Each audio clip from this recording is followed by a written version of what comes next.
To have you guys back. Look forward to hearing what the Lord's doing in Uganda.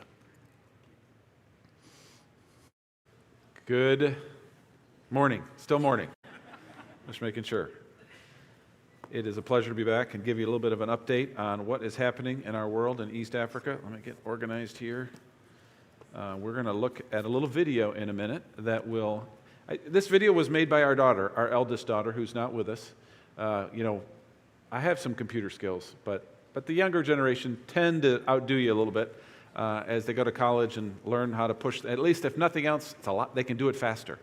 And so Karis, our oldest, I just asked her to make a little video, and it was something we posted online for folks to just kind of know what we're up to. And this just gives you a feel for what life is like, especially for our family. My wife and the daughters, you get a little bit more of their day-to-day with this little video. I assume most of you were here, but I'll reintroduce names and things after the video here as we work through a little slideshow update that just help you understand what our ministry is and what we're generally involved in. So the guys in the back am I pushing the button or you're pushing the button? I'm pushing the button. So they got some new tech up here. I'm going to push this button and you're going to watch a little video and then I'll be right back with a slideshow to explain some things.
hopefully that gave you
place. The little arrow there gives you an idea of what it looks, where we're headed. Kenya, we were in for a number of years. You can see Kenya just to the right of Uganda. We are right on Lake Victoria there, Great Lakes region of East Africa, in the country of Uganda. It's been called the Pearl of East Africa because it's a very green, fertile place where it's like impossible to starve to death. There are many places in Africa where food and eating, starvation is an issue, but not in Uganda. It's very green, frequent rain. It's a warmer equatorial place. I've gotten used to sweating, and there's one thing I don't like to do, it's sweat, but the Lord has given me that blessing many times, pretty much daily, because it is a warmer place. Our home is very open to nature around us, so we just have, many of our windows are just screens with like bars for security, or like louvered windows that we can open and close, but we rarely do mess with it because we want the air, the cool air inside the house, not outside when it is cool.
Things, see a lot of cool animals.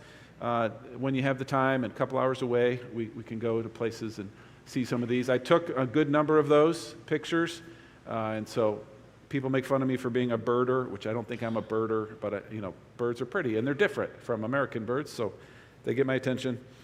That's East Africa. Very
We're not the only people. We are part of a missionary team. This is our missionary team at SOS Ministries. We all have our own little roles and engaged in different aspects of the ministry. You can see Angie and I there in the middle. To my right, or on the left, I guess, from us is the founder of the ministry.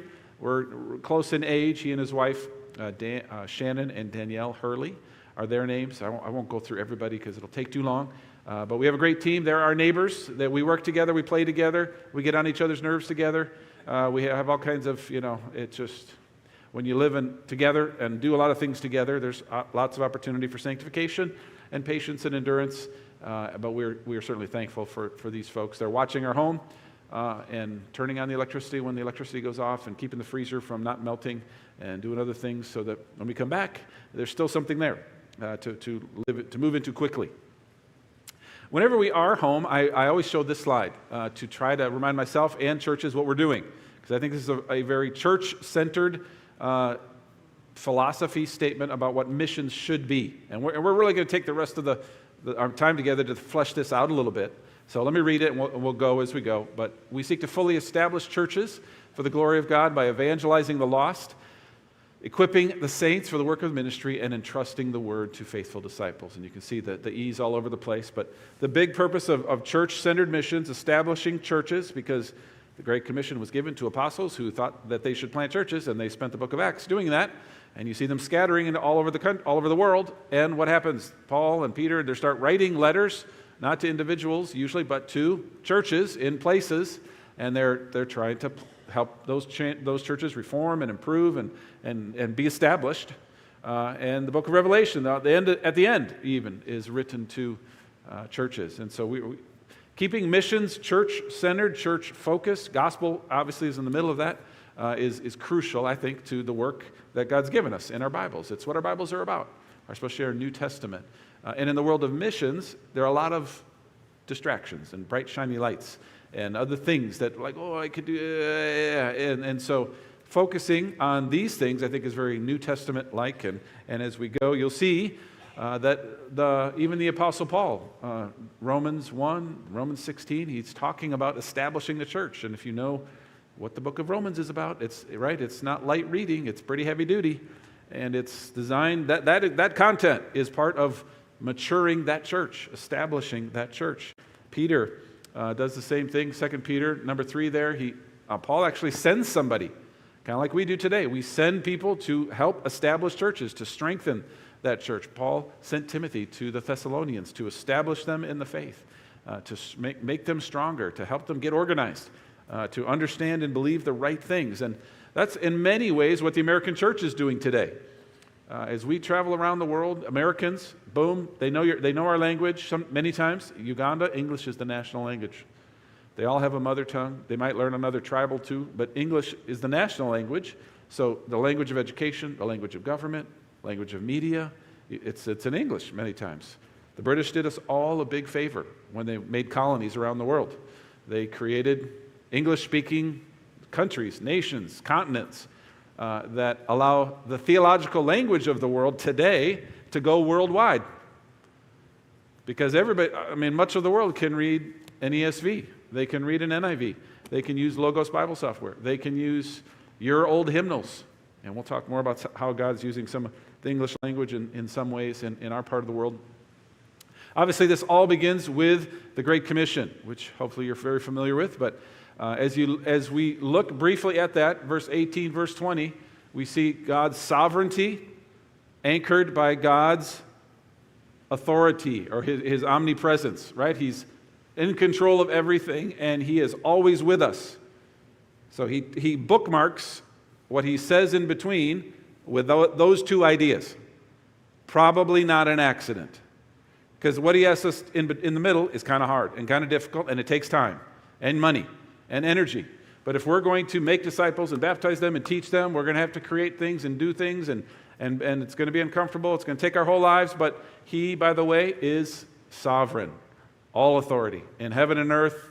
There's no maverick molecules. Everything's under his control and power. And no matter what happens in the middle, he's with us through it. I am with you always, even to the end of the age. And so as we seek to evangelize the lost, as we seek to do the Great Commission, it's great.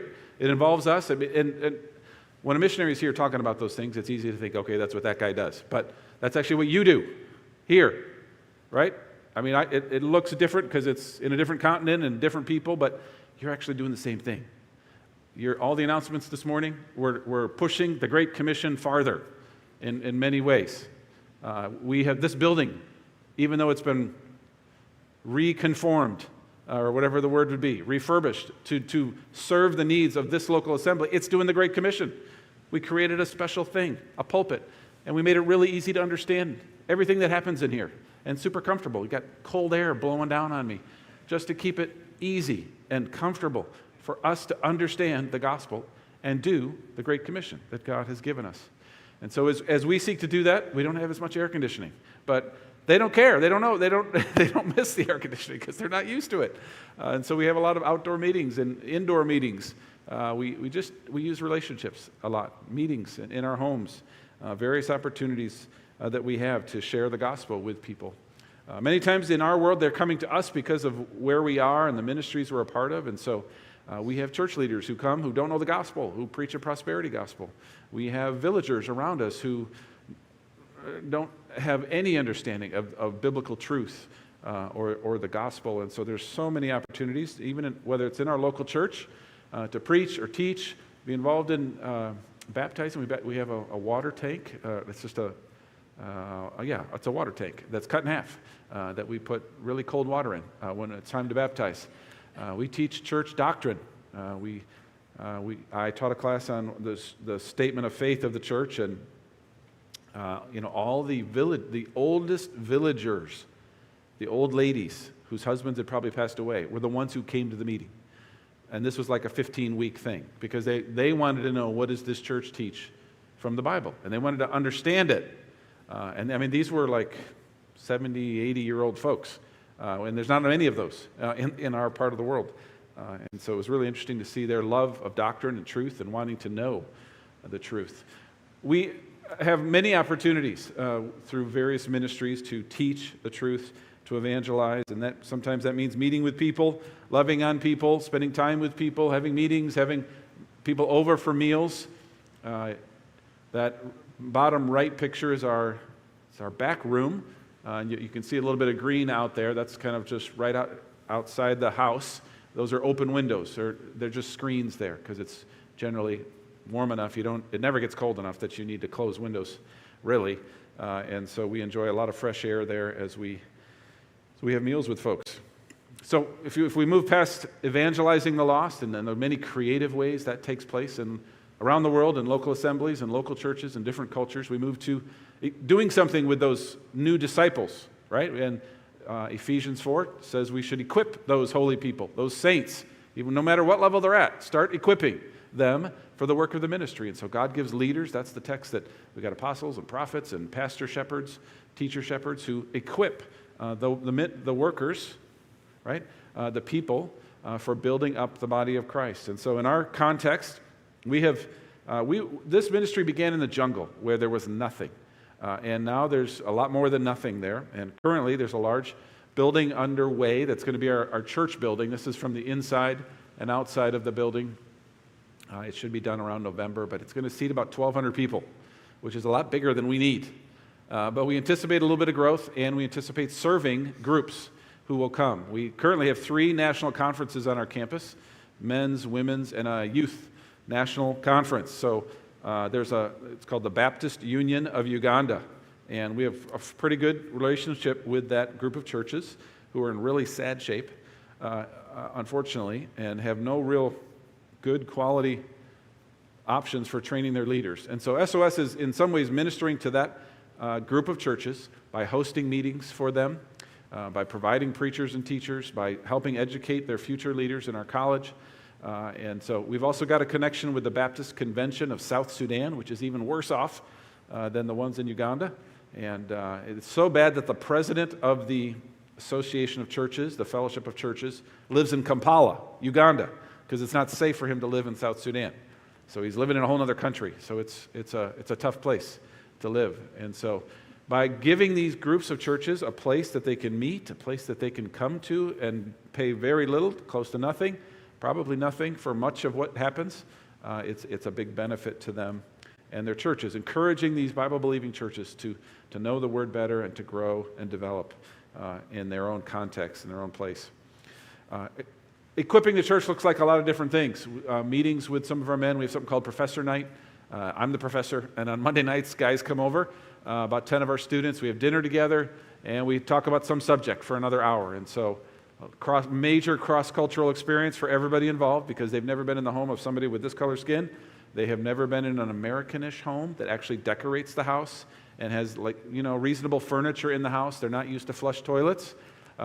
We really need to do more of a training job with these guys when they come, but sometimes if you put them in a room that has a toilet and a shower, the shower looks more like the thing that should be used rather than the toilet. So every now and then the shower does get used rather than the toilet. And so all kinds of it's a different world. You'll see some hymnals up there. I know hymnals, we don't use hymnals anymore in so many churches. I'm not saying this is not a debate about hymnals. I like hymnals, but I also like screens. It's all good. However, in this part of the world, there are no hymnals, and they want hymnals. And so when people ship me hundreds of hymnals, it takes me like 2 minutes to get rid of them. I just say, I have hymnals. If you want them, come see me. Here comes the crush. A university sent me 2,000 of their old, brand new hymnals that they no longer used. Gone. Very quickly. All over Uganda and South Sudan. Boom. I mean, those things will last 10, 20 years, and even in the roughest context, because the covers. And hymnals, this is not a subject, this is not a sermon on hymnals, but hymnals do have doctrine. When you give someone an orthodox printed something, there's theology in there. Sometimes they put extra stuff like creeds and scripture in between the pages. And so these budding churches that don't know what the truth is, that have terrible songs on YouTube and prosperity gospel garbage, very entertaining in the mega church in Kampala. Here's a connection to the historical church. Here's great theology, usually, not always, but usually in a hymnal. Sometimes there's extra stuff. I'm not trying to make you have hymnals. I'm just saying, when you give me your free hymnals, they get used. People want them, and they take them. And I've given away 3,000 to 4,000 hymnals in a couple years. The university that gave me the first 2,000 says they're going to give me another 2,000. I anticipate those going really quick all over the place. So just, Lord, the resources, the British Empire, resources, all these things coming together in the world we live in. Education is one of the main ways that the Western church can help the developing church. And so through Shepherd's Training College, through the library that actually began here in Detroit with about 7,000 to 8,000 books, that was put together by some lovely elderly ladies who repaired hundreds of books and then cataloged thousands of books that were stored in the elementary school behind Inner City Baptist Church. And we figured out how to coordinate and ship them all the way over to Kenya, now in Uganda. So we have about 25,000 books there currently in Shepherd's Training College, trying to help folks who are not used to reading books to use the great theological books that they have sitting in a room where they are in college. And when we are definitely a place that believes in books and using those to help equip pastors and church leaders. And so church leaders who get involved in especially our degree program, are given that stack of books there. We call it a pastor's pack. But it's it's not dependent on any kind of electronic means. But it's a good quality group of helpful books, kind of whole Bible commentaries, study Bibles, things that they'll use for the rest of their lives in ministry are there. Crossway has really helped us by giving us thousands of various kinds of study Bibles, and just even like pew Bibles, the thin ones that we can donate and use. And so resources in this part of the world where things are rare and expensive draw people to you, and especially good people who want to know good theology or the scriptures. And so we're blessed by many of those resources that we're able to distribute to others. Our college is just begun. We're only a few years into Shepherd's Training College. The ministry I was involved in Kenya kind of merged with this ministry and helped them a lot with their library and helped them a lot with how they do school. Because the degree program is only 2 years old. We have a nationally accredited bachelor's program. And so when you come to Shepherd's Training College, after you get through this 2-year certificate program, and we're pretty confident you're saved, you can read the Bible, you can type, you can use a computer, you can understand hermeneutics, doctrine enough to kind of like, these words mean this. I may not know what all of it, but at least I know words and sentences and paragraphs go together, and they mean something. When that is in your head, and you've heard gospel of salvation, the theology of how we got God's word, some of these core foundational ideas, you come to Shepherd's Training College and we give you a Chromebook, and you do college for 3 years on a Chromebook. And I mean totally on a Chromebook. God has given us abilities to do that. These are just some of the classes. I'll talk a little bit more about how we do that. But we're in the middle of the village in rural Africa, and we are online completely for our degree program. And so we'll talk more about that. These are just some of the classes we're involved in. So that was the equipping idea. We're moving more toward teaching and training of church leaders, because that is one area that the Western church, the American church in particular, really can help around the world. Because around the world they don't know, but they do know that they don't know. And they know you know many times, because you're walking in with your 6 different translations of the Bible and all your 7 degrees and your home church that sent you here. You must know something. And so when you get there, they want to know. And that's one of the blessings, really, that we have: education, training, resources. The Western world has those things, and much of the world does not. As we seek to entrust the word to faithful men, you got to do it sometimes in uniforms or graduation outfits from Amazon. And so we ship those things over there, run them through programs. We've got a certificate and a degree program. That was a few years ago there. God's given us some students. These church groups want their men to be trained, and they cannot find more affordable training than what they're receiving right now at Shepherd's Training College in rural Uganda. And so we, next year, should have 2 certificate classes and then 3 degree classes. So that's going to be about 210 students. The degree students, half of them are married, and their families and their children come with them to college, where we provide housing for them. And we pay them to be there. They receive a stipend to be a student. The degree students are totally subsidized. So they go to college for free. They just got to get there. And I'll talk a little bit more about what all that is. This is not, again, remember at the beginning I said this is a little different and a little unusual? Well, we're constantly amazing ourselves at some of the crazy stuff we're doing. But there's a ton of opportunity in East Africa, and God's put some things in place, land, facilities, resources, finances, people. We need more people, but there are some people and some locals. We have 180 Ugandans, a few in the larger ministry, SOS ministry. We have some Congolese, some Kenyans, some Ugandans that are part of Shepherd's Training College teacher training things. So God's just doing some unusual things. We're just we're one spoke on this wheel. And so just trying to give you a little bit of a feel for what we are. We've recently been accredited with the Ugandan government.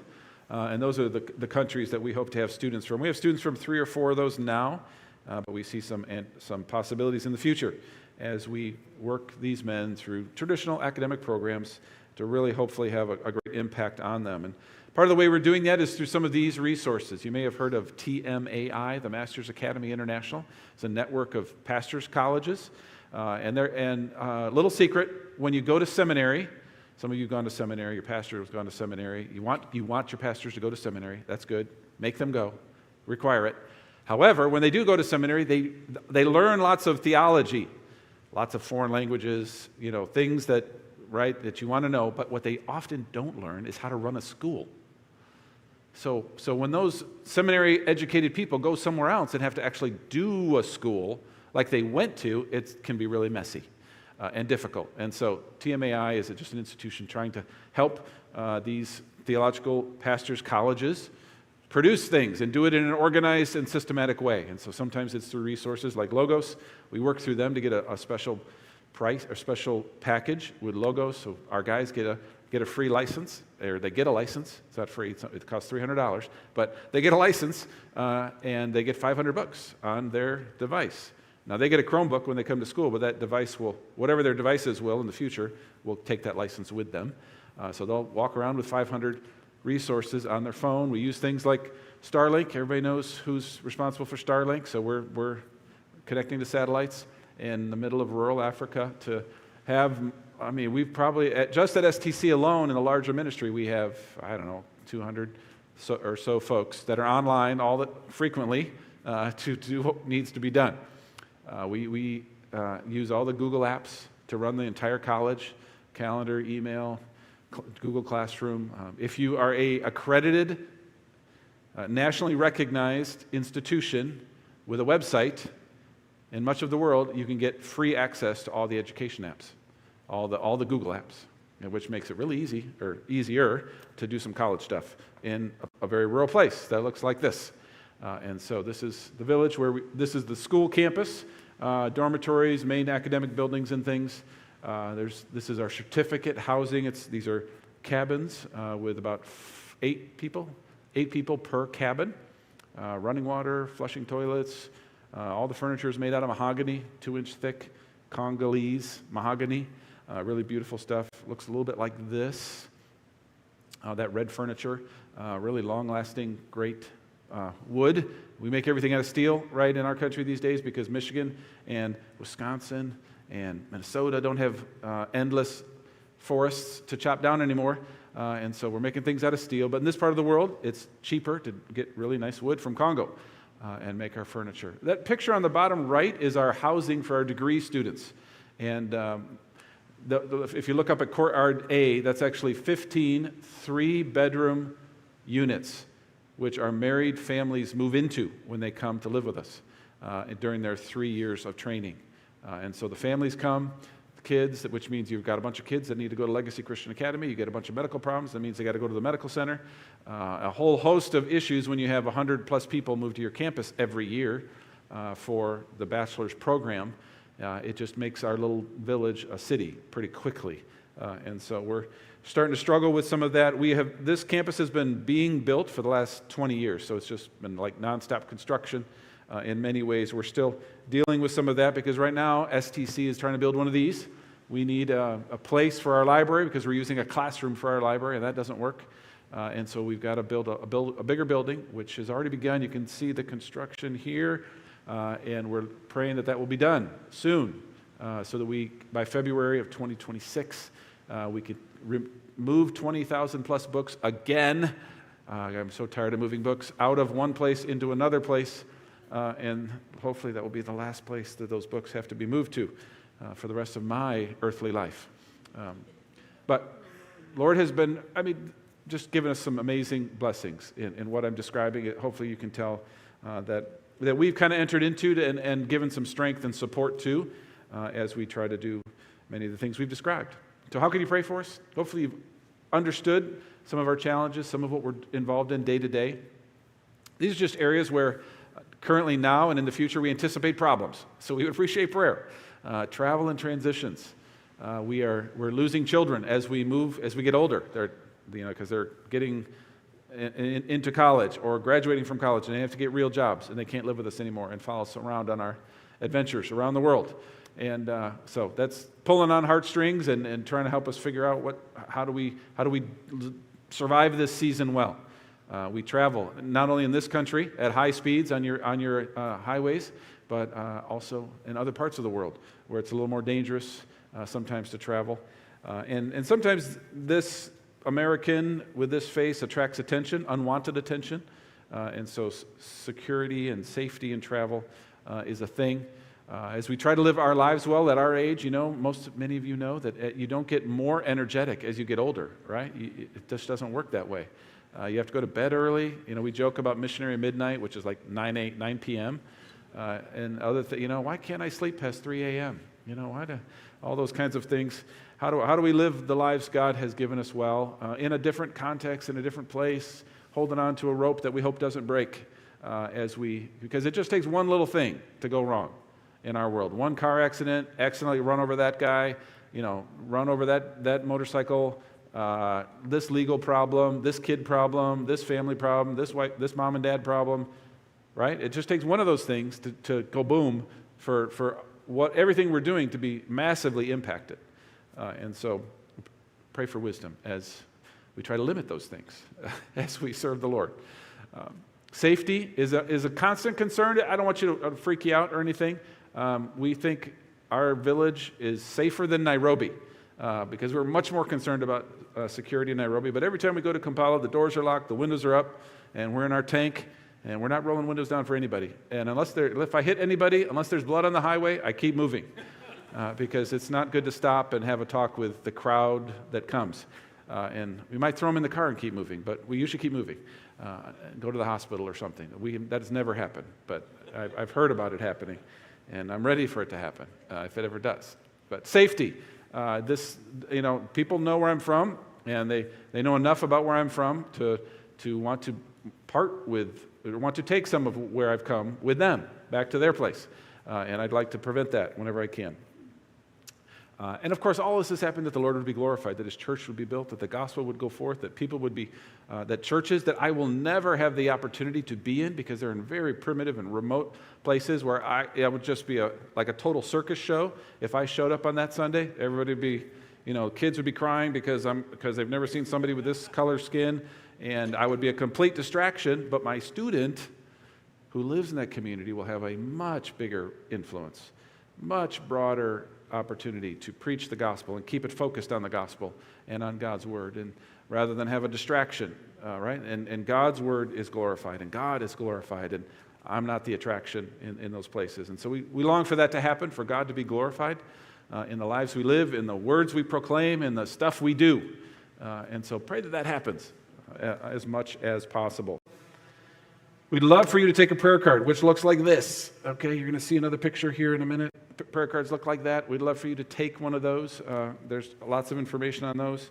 Some of you gave us your email in the past, and you changed your email, and you did not tell me about it. Today is the day to fix that, okay? We have a clipboard out there. You just give us your email in large capital letters, printed very neatly. The first few people always get started well, and then it goes downhill from there. And I have to call Pastor Ken and say, what's this email? And you don't want me to do that. So please, if you don't mind, quarterly or so, and they're spell checked, lots of pictures, good information, prayer requests, really help us connect with you when we are away from you. We do have a Facebook page you're welcome to see. Again, prayer card, websites are there if you'd like to see a little bit more information about the ministry. A lot of information on the SOS website. It's constantly changing. We're actually getting organized there, and there's some good stuff with videos and things to share with you, and the college website is there as well, so you can learn a little bit more about the college if you'd like to. That's everything. Should I pray and close? All right. You would like to? Okay, let me turn things over to Pastor Ken.